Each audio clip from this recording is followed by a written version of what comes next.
नमस्कार दोस्तों, 19 अक्टूबर 2021 के daily news analysis current affairs discussion में आपका स्वागत है। देखते हैं आज कौन कौन सी इंपॉर्टेंट न्यूज़ है। पहली न्यूज़ है terror outfits new strategy.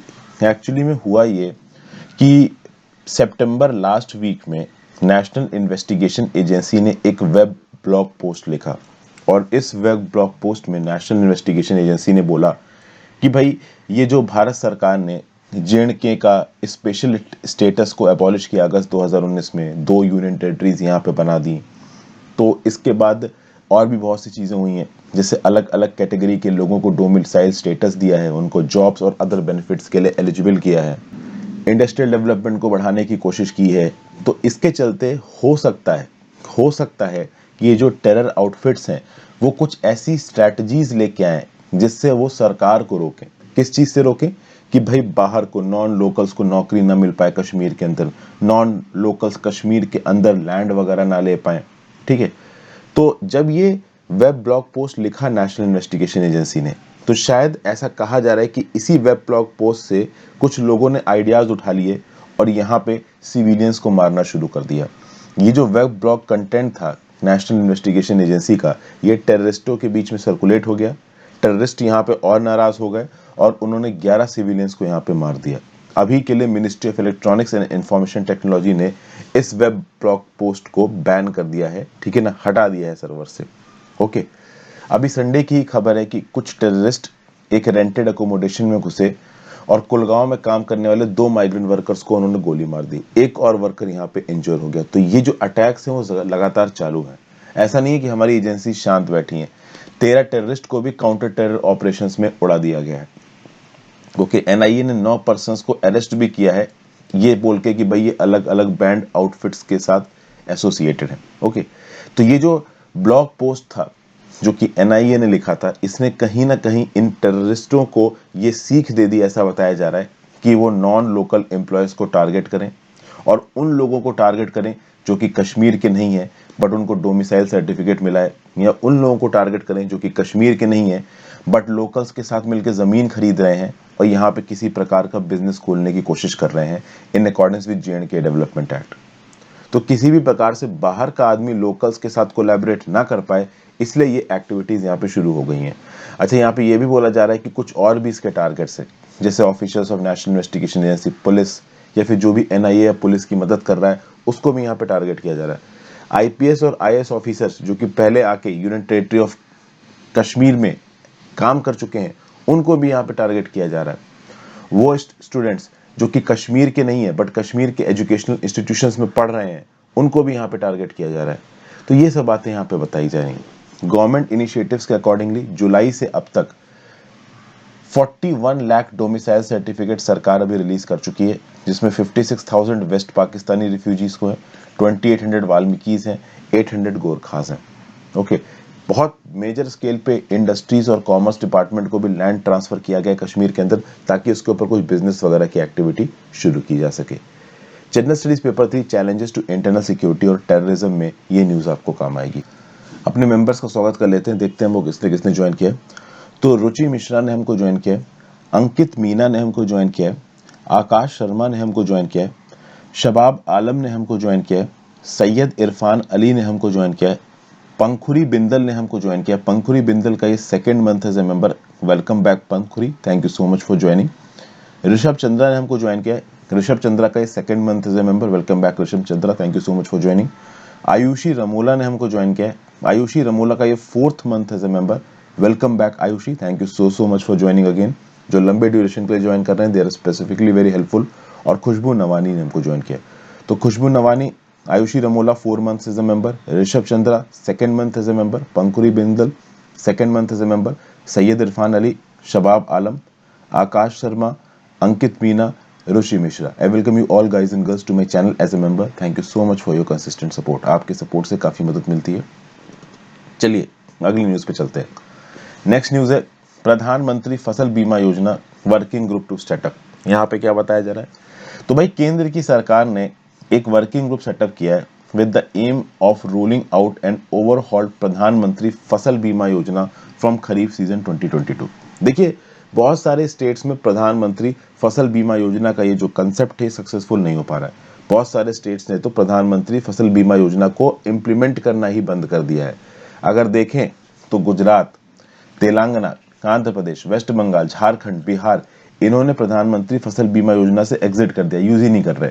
Punjab ने तो कभी प्रधानमंत्री फसल बीमा योजना इंप्लीमेंट ही नहीं की थी। आंध्र प्रदेश और वेस्ट बंगाल अपनी खुद की ही स्कीम चला रहे हैं, वो प्रधानमंत्री फसल बीमा योजना को इस्तेमाल नहीं कर रहे।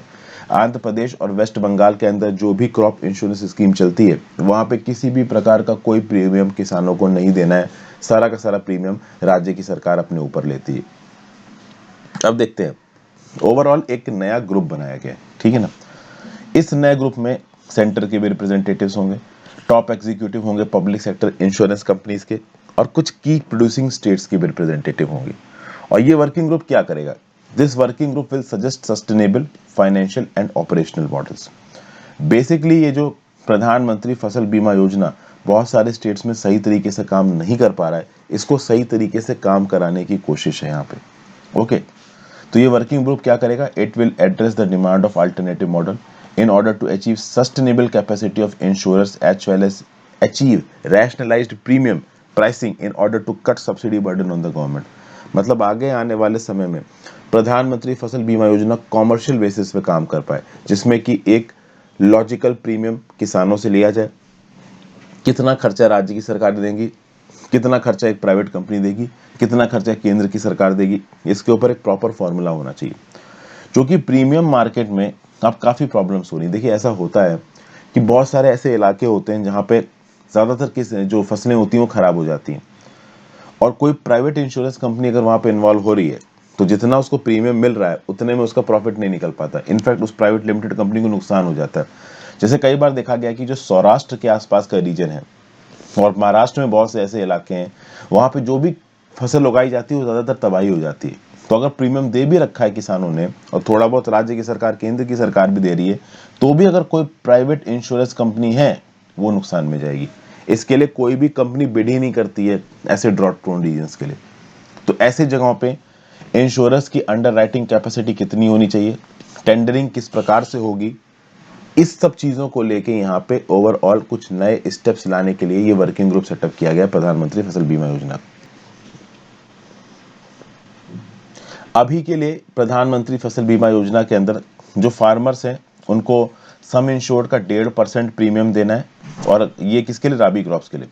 खरीफ क्रॉप्स के लिए 2% प्रीमियम देना है, और कैश क्रॉप्स के लिए 5% प्रीमियम देना है। बाकी जो प्रीमियम है वो राज्य की सरकार और केंद्र की सरकार के बीच में बटा हुआ है। राज्य की सरकारें बोल रही हैं कि जो भी सब्सिडी खर्चा आता है प्रधानमंत्री फसल बीमा योजना के अंदर, उनका मैक्सिमम शेयर 30% होना चाहिए। कुछ राज्य की सरकारें बोल रही हैं कि पूरा का पूरा सब्सिडी बर्डन केंद्र की सरकार को उठाना चाहिए, क्योंकि स्कीम का नाम ही है प्रधानमंत्री फसल बीमा योजना, तो राज्य की सरकारें खर्चा क्यों उठाएं। तो इस कंटेक्स्ट में बहुत सारी राज्य की सरकारों ने प्रधानमंत्री फसल बीमा योजना को इम्प्लीमेंट ही करना बंद कर दिया है। तो केंद्र की सरकार एक नया ग्रुप बना के कुछ सॉल्यूशंस ढूंढ रही है। GS paper 2 government policies and interventions and issues arising out of its implementation में न्यूज काम आएगी। नेक्स्ट बात करते हैं, Mount Harriet in Andaman to be named Mount Manipur. देखिए अंडमान एंड निकोबार आइलैंड्स में एक पीक है जिसका नाम है माउंट हैरियट। इस माउंट हैरियट पीक को नाम दे दिया गया है माउंट मणिपुर। ये पीक है कहाँ पे? तो यहाँ पे फोटो में आपको नजर आ जाएगी, ये अंडमान निकोबार आइलैंड्स दिख रहा है, यहाँ पे आपको ये पीक नजर आ जाएगी। ठीक है भाई, ये जो माउंट हैरियट है ये 3rd हाईएस्ट आइलैंड पीक है अंडमान एंड निकोबार आइलैंड्स में। ठीक है, अब इसकी इंपॉर्टेंस क्या है, इसकी इंपॉर्टेंस को समझने की कोशिश करते हैं। सबसे पहले तो यूनियन होम मिनिस्टर साहब ने बोला कि भाई मणिपुर ने एक बहुत मेजर रोल प्ले किया है नॉर्थ ईस्ट से ब्रिटिशर्स को खदेड़ने में। 1857 का रेवोल्यूशन हो चाहे 1891 का रेवोल्यूशन हो, मणिपुर के लोग ब्रिटिशर्स के अगेंस्ट लड़े हैं। ठीक है, और केवल मणिपुर ही एक ऐसा राज्य था जो अपना खुद का कॉन्स्टिट्यूशन इंप्लीमेंट कर पाया ब्रिटिशर्स के होने के बावजूद। मणिपुर के वॉर हीरो थे युवराज तिकेंद्रजीत और जनरल थंगाल। इनको ब्रिटिशर्स ने ओपनली फिदा इम्फाल में फांसी पे लटका दिया था, और ब्रिटिशर्स को लगा था कि अब वो मणिपुर में इंडिपेंडेंस की इस आग को रोक पाएंगे, लेकिन वो ऐसा कर नहीं पाए।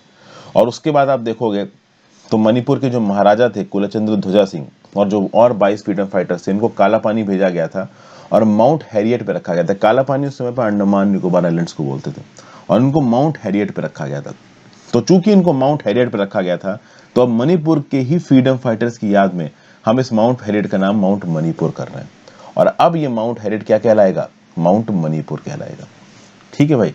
इसी माउंट हैरियट में, जिसको माउंट मणिपुर बोलते हैं, महाराजा कुलचंद्र और 22 अदर फ्रीडम फाइटर्स को 1891 के एंग्लो मणिपुर वॉर के दौरान बंद करके रखा गया था। इस माउंट हैरियट आइलैंड पे एक माउंट हैरियट नेशनल पार्क है। अब विद इफेक्ट फ्रॉम 17 अक्टूबर 2021 इस नेशनल पार्क को बोला जाएगा माउंट मणिपुर नेशनल पार्क। ठीक है। ये जो 20 रुपए का नोट है ना हमारा पुराना वाला, उसके पीछे ये जो फोटो है, ये फोटो भी आपकी माउंट मणिपुर के जो आइलैंड है ना वहीं से खींची हुई है। यहाँ पे कुछ फॉनल स्पेशीज हैं, जैसे Andaman white pigs, endangered species है, salt water crocodile, turtles, robber crabs, ये सब यहाँ पे पाए जाते हैं। तो माउंट हैरियट कहाँ है ये याद रखिएगा, जीएस पेपर 2 में ये पर्टिकुलर न्यूज आपको काम आएगी। गवर्नमेंट डिसीजंस में आगे बात करते हैं। NITI Aayog launches geospatial energy map of India.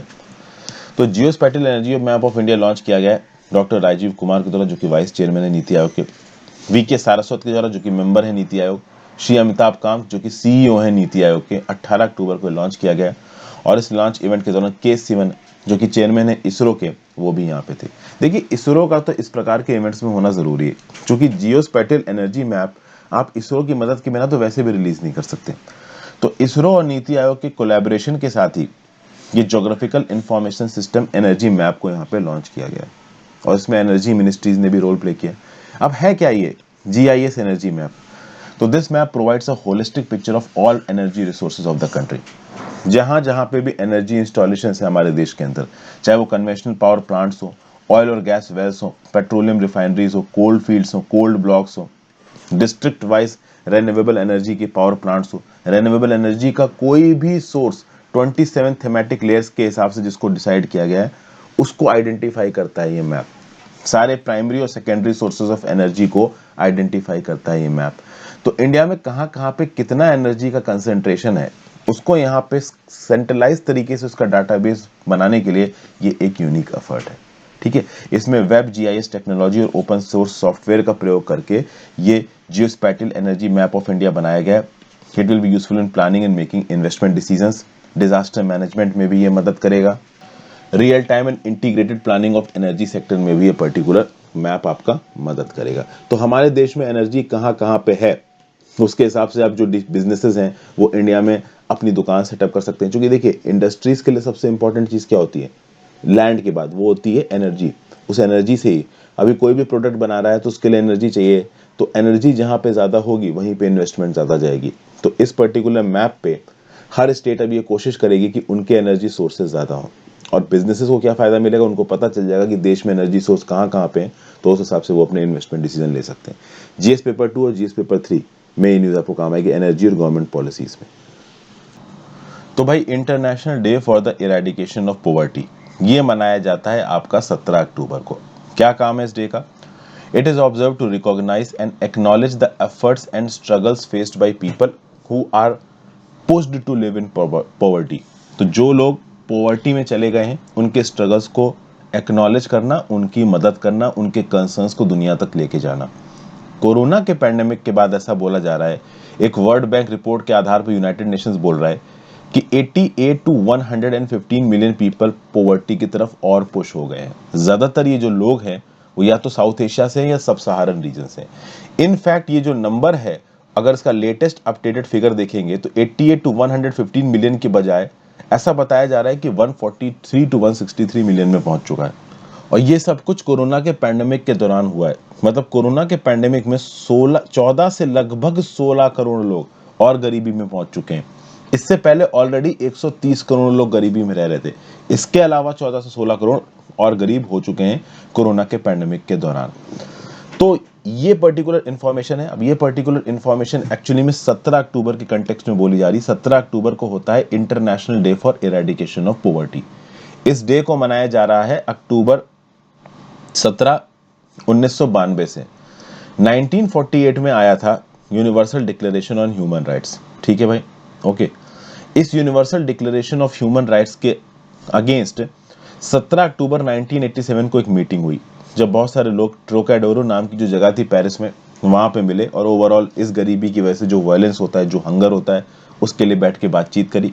और फिर फाइनली एक रेजोल्यूशन अडॉप्ट किया जाएगा रेजोल्यूशन 47/196 22 दिसंबर 1992 को, और इस रेजोल्यूशन के थ्रू ये बोला जाएगा कि अब हर साल अक्टूबर 17 को international day for eradication of poverty मनाया जाएगा।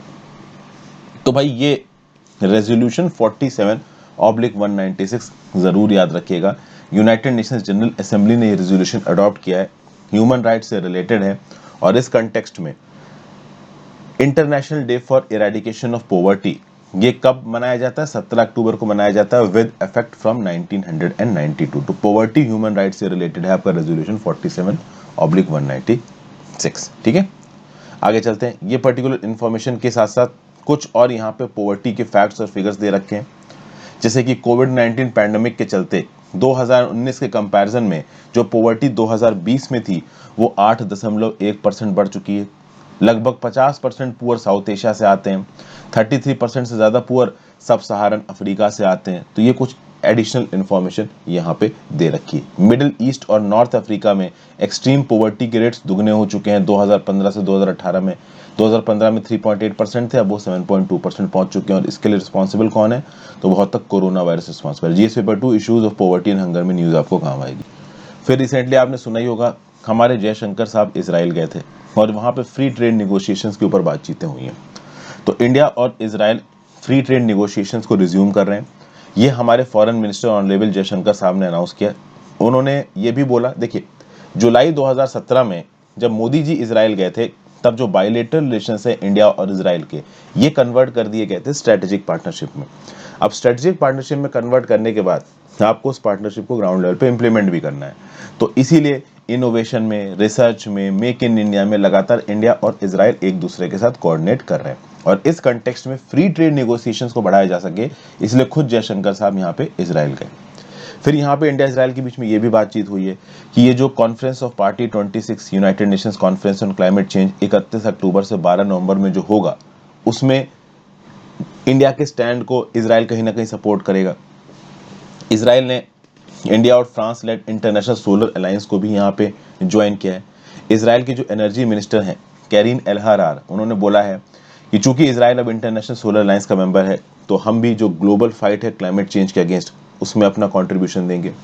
अगर इंडिया इसराइल के बायलैटरल कोऑपरेशन की बात की जाए, तो जब साइनो वॉर 1962 का हुआ था, उसके बाद 1965 में आप देखोगे कि M58 167M motor ammunition India को दिए थे इसराइल ने पाकिस्तान के वॉर के अगेंस्ट। जब पोखरण टेस्ट कंडक्ट करवाए थे इंडिया ने 1998 ने, तो इसराइल ने हमें कंडेम नहीं किया था, हमारे अगेंस्ट स्टेटमेंट नहीं दिए थे। 1992 में इंडिया इसराइल का जो बायलैटरल ट्रेड था वो $200 मिलियन था, और उस समय पे ट्रेड प्राइमरली डायमंड्स में होता था।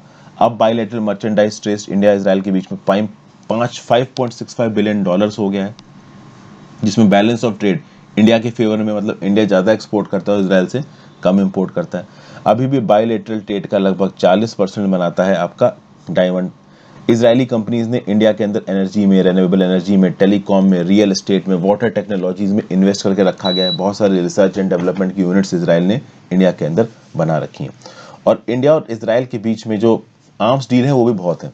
इसराइल बहुत से आर्म्स प्रोवाइड करता है, टॉप 4 आर्म्स प्रोवाइडर्स में इसराइल भी है। इंडिया को $1 बिलियन के वेपन्स हर साल इसराइल इंडिया को भेजता है। जीएस पेपर 2 में न्यूज आपको काम आएगी। नेक्स्ट भाई देखिए, नाटो का जो मिशन था, नाटो का जो ऑफिशियल ऑफिस था मॉस्को रशिया की कैपिटल में, अब उसको बंद किया जाएगा। एक्चुअली में हुआ यह है कि नाटो के अंदर 8 रशियंस जो काम कर रहे थे उनको नाटो ने निकाल दिया। नाटो ने बोला कि ये रशियंस स्पाइस हैं। तो रशिया को गुस्सा आया। रशिया ने बोला कि जब नाटो के साथ ठीक तरीके से बात हो ही नहीं पा रही है, तो कोई जरूरत नहीं है इस नाटो मिलिट्री मिशन की मॉस्को में, इसको बंद करो। ओके, ये जो सर्जेई लेवरोव है जो कि फॉरेन मिनिस्टर है रशिया के, देखिए उन्होंने क्या बोला है, NATO is not interested in equitable dialogue and joint work. तो अगर नाटो इंटरेस्टेड ही नहीं है तो जबरदस्ती ये एक्टिंग करने की क्या जरूरत है, प्रिटेंड करने की क्या जरूरत है कि आगे आने वाले फ्यूचर में सब सही हो जाएगा। फिर ये जो नाटो मिलिट्री मिशन मॉस्को में चल रहा है, इसको आप बंद करो। इसके अगेंस्ट में नाटो स्पोक्स पर्सन क्या बोल रहे हैं, we have strengthened our difference and defence in response to Russia's aggressive action, while at the same time we remain open to dialogue through the NATO Russia Council। देखिए असल में जो पूरा का पूरा मुद्दा है ना, ये यूक्रेन को लेके। आपको पता है क्रीमिया पेनिनसुला पे रशिया अपना कब्जा कर चुका है। फिर ये जो ईस्टर्न रशिया वाले इलाके हैं ना, अब आप मुझे ईस्टर्न यूक्रेन वाले, ये यूक्रेन है, तो यूक्रेन के नीचे क्रीमिया पेनिनसुला, इधर है रशिया, रशिया ने क्रीमिया पेनिनसुला कब्जा लिया। अभी ईस्टर्न यूक्रेन में 2 रीजन्स हैं। मेरा आपसे सवाल है, उन रीजन्स का नाम नीचे कमेंट बॉक्स में बताओ। ये जो 2 रीजन्स हैं ये हैं यूक्रेन के, लेकिन इसमें रशियन पॉपुलेशन रहती है, रशियन एथनिसिटी के लोग रहते हैं, और जो रशियन रेबल्स हैं वो यूक्रेन के अगेंस्ट लड़ रहे हैं, और रशिया अनऑफिशियली इन रशियन रेबल्स को सपोर्ट दे रहा है। ये 2 इलाके कौन से हैं नीचे मुझे कमेंट बॉक्स में बताइए, मैंने कई बार आपको पढ़ाया। तो इन 2 इलाकों को लेके और एक क्रीमियन पेनिनसुला को लेके अक्सर कर नाटो रशिया को प्रेशराइज करता दिख जाता है। तो नाटो मिलिट्री मिशन में 8 रशियंस जो काम कर रहे थे उनको निकाल दिया नाटो वालों ने। तो रशिया ने बोला कि तुम्हारे इस पर्टिकुलर ऑफिस की मॉस्को में कोई जरूरत नहीं है, तुम भी यहां से निकलो। तो ओवरऑल इस चीज को लेके नाटो के बीच में और रशिया के बीच में एक कन्फ्रंटेशन सा बना हुआ है। ठीक है भाई। नाटो की बात की जाए तो एक मिलिट्री अलायंस है, इसको स्टैब्लिश किया गया था नॉर्थ अटलांटिक ट्रीटी के थ्रू, जिसको वॉशिंगटन ट्रीटी भी कहा जाता है, 4 अप्रैल 1949 को यूनाइटेड स्टेट्स, कनाडा और सेवरल वेस्टर्न यूरोपियन नेशंस द्वारा। ये एक्चुअली में सोवियत यूनियन के अगेंस्ट बनाया गया था, बट अब तो देखिए सोवियत यूनियन है नहीं। नाटो की जो आर्टिकल नंबर 5 है ये सबसे इंपॉर्टेंट माना जाता है। जैसे आर्टिकल 5 में लिखा है कि अगर नाटो के मेंबर, कोई भी मेंबर जो यूरोप में है या नॉर्थ अमेरिका में, उसके ऊपर अगेंस्ट अटैक होता है तो सबके अगेंस्ट अटैक माना जाएगा, और वो मेंबर यूएस के न्यूक्लियर एम्ब्रेला के अंदर आएगा। अब देखिए ये सब फर्जी बातें हैं, आज तक कोई अटैक देखो हुआ नहीं है। एक नाटो के अगेंस्ट बनाया था रशिया ने CSTO, Collective Security Treaty Organisation. CSTO का एक मेंबर है अर्मेनिया। अर्मेनिया को बुरी तरीके से हरा दिया अजरबैजान ने, और अजरबैजान की मदद की टर्की ने। क्या सीएसटीओ अर्मेनिया की मदद के लिए आया? ऑब्वियस सी बात है, नहीं आया। तो कल की डेट में नाटो के किसी मेंबर के ऊपर अटैक होता है तो इस बात की देखिए कोई गारंटी नहीं है कि नाटो यहाँ पे मदद करने आएगा, यूएस यहाँ पे मदद करने आएगा। ये सब कहने की बातें होती हैं। नेक्स्ट बात करते हैं मेंबर कंट्रीज कौन कौन सी है नाटो की। तो यहाँ पे लिखा हुआ है मेंबर कंट्रीज कौन कौन सी हैं और कब कब उन्होंने ज्वाइन किया है, तो आप यहाँ पे इसको चेक कर सकते हो। जीएस पेपर 2 इंटरनेशनल रिलेशंस पे न्यूज आपको काम आएगी। 2 और छोटी सी न्यूज है। देखिए आपको पता है कि सेंट्रल विस्टा का काम चल रहा है। अब सेंट्रल विस्टा के अंदर भी बहुत सारी अलग अलग कंस्ट्रक्शंस है। जो सबसे पहले जो 2 कंस्ट्रक्शंस हुई थी वो एक तो हुई थी आपकी पार्लियामेंट की और एक सेंट्रल विस्टा एवेन्यू की। तो पार्लियामेंट और सेंट्रल विस्टा एवेन्यू कौन बनाएगा इस बारे में डिसाइड हो चुका है। Common secretariat, common central secretariat, इसकी पहली 3 बिल्डिंग्स के यहाँ पे बिड डाली गई और उस बिड में जीत गया है लार्सन एंड ट्यूब्रो। छोटी सी न्यूज है, उतनी इंपॉर्टेंट नहीं है। लार्सन एंड ट्यूब्रो से थोड़ी ही ज्यादा बिड थी किसकी? सेंट्रल पब्लिक वर्क्स डिपार्टमेंट्स की। लार्सन एंड ट्यूब्रो की बिड थी 3141.99 करोड़, सीपीडब्ल्यूडी की बिड थी 3255 करोड़। भाई सेंट्रल विस्टा डेवलपमेंट जो प्रोग्राम है बहुत जोर शोर से चल रहा है। जबरदस्त सेंट्रल सेक्रेटेरिएट, जबरदस्त डिफेंस मिनिस्ट्री, जबरदस्त पार्लियामेंट, जबरदस्त प्राइम मिनिस्टर्स और मिनिस्टर्स के रेजिडेंसेस, ये सब नए तौर पे बनाए जा रहे हैं। छोटी सी न्यूज थी, डिस्कस कर लिया। Next, part time employees not entitled to regularisation. देखिए इस न्यूज को समझने की कोशिश कीजिए।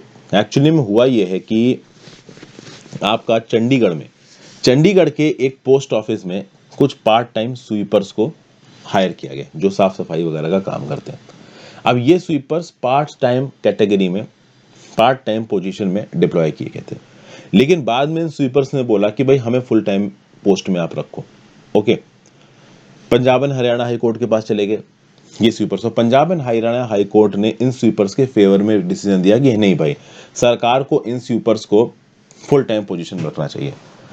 तो ऐसे तो भाई गवर्नमेंट में जितने भी लोग पार्ट टाइम कैटेगरी में काम कर रहे हैं वो सब, अगर आप पब्लिक सेक्टर देखोगे, जैसे कि आप बीएचईएल देख लो, जैसे कि आप ओएनजीसी देख लो, एनटीपीसी देख लो, इन सारे ऑर्गेनाइजेशंस में हर कोई फुल टाइम कैपेसिटी में काम नहीं कर रहा है। कुछ लोग पार्ट टाइम कॉन्ट्रैक्ट बेसिस पे भी काम करते हैं, जिसको आप बोलते हो कॉन्ट्रैक्चुअल एम्प्लॉयमेंट। तो यहां पे सुप्रीम कोर्ट का क्या बोलना है? सुप्रीम कोर्ट का यह बोलना है कि देखिए, एक राज्य की सरकार और एक केंद्र की सरकार, इनके अंदर आने वाले जितने भी डिपार्टमेंट है, जितनी भी कंपनीज हैं, वहां पे जो भी रिक्रूटमेंट होगा वो इनकी पॉलिसीज के हिसाब से होगा। तो अगर किसी पर्टिकुलर पर्सन को पार्ट टाइम कैपेसिटी में हायर किया गया है तो उसको फुल टाइम कैपेसिटी में रिक्रूट किया जाए, ये जरूरी नहीं है। This is not mandatory. तो जैसे कि ये जो चंडीगढ़ में पोस्ट ऑफिस है, यहाँ पे जो स्वीपर्स थे, इन स्वीपर्स ने एक लीगल केस ला कि हमको फुल टाइम अपॉइंटमेंट दो, और पंजाब हरियाणा हाई कोर्ट ने फुल टाइम अपॉइंटमेंट दे भी दिया। लेकिन जब सुप्रीम कोर्ट में पहुंची सरकार, तो सुप्रीम कोर्ट ने बोला नहीं, ऐसा नहीं हो पाएगा। एक पर्टिकुलर सरकार के पास ये लेवरेज है कि उसको कौन सी पोस्ट में कितने लोगों को हायर करना है। प्लस ये जो स्वीपर वाला जो आप कह सकते हो इंसिडेंट हुआ है चंडीगढ़ में, इसमें एक चीज और भी है कि ऐसी कोई पोस्ट नहीं है सरकार के अंदर, ठीक है। अगर कोई पोस्ट है भी तो भी सुप्रीम कोर्ट का ये बोलना है कि अगर सरकार टेम्परेरी बेसिस पे या कॉन्ट्रैक्चुअल बेसिस पे काम कर रही है, मतलब एम्प्लॉय कर रही है किसी एम्प्लॉय को, तो उसका परमानेंट होने का कोई हिसाब नहीं है। परमानेंट के लिए अलग से एग्जाम कंडक्ट कराए जाते हैं। अगर आपको परमानेंट एम्प्लॉय होता है तो एग्जाम क्वालिफाई करिए और नौकरी पकड़िए। अगर आप टेम्परेरी और कॉन्ट्रैक्ट बेसिस पे लगे हैं तो आप as a matter of right permanent employment नहीं मांग सकते। ये सुप्रीम कोर्ट यहाँ बोल रहा है। तो ये था आज का current affairs. Thank you for watching friends. ज्यादा से ज्यादा लोगों के साथ इस वीडियो को शेयर करें, हो सके तो जॉइन बटन दबा के हेल्प करें। Have a great day friends, goodbye, take care.